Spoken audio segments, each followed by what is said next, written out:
మంచిర్యాల జిల్లా జన్నారం మండలం కలమడుగు చెక్పోస్ట్ వద్ద అక్రమంగా టేకు కలప తరలిస్తున్న బోలెరో వ్యాన్ను అటవీశాఖ అధికారులు పట్టుకున్నారు.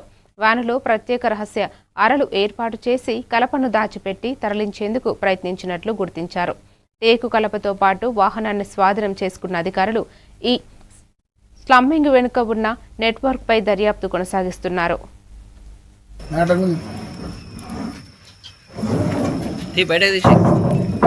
సార్ ఉంటారు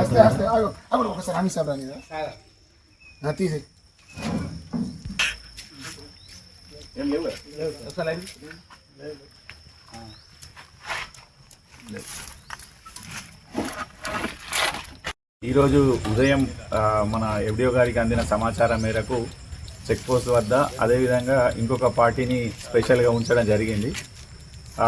అందిన సమాచారం మేరకు మనలు వెయిట్ చేస్తే సుమారు మధ్యాహ్నం 1:30కి ఈ వెహికల్ TG19T3770 ఈ వెహికల్ రావడం జరిగింది.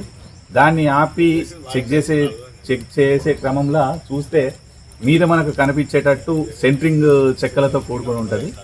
సో మనకు ఆల్రెడీ అందిన సమాచారం కనుక చెక్కల్ని తీసి చూసేసరికి సెంట్రింగ్ చెక్కల్ని తీసి చూసేసరికి అందులో ఒక మంచం సెట్, అదేవిధంగా ముందర క్యాబిన్ లోపల కొన్ని సైజులు దొరకడం జరిగింది. అదే సుమారు ఇంతకుముందు అనుకున్నాం మనం ఒక 70,000 వరకు, కానీ ఇది సుమారు 1,00,000 వరకు ఉంటుందని మేము అంచనా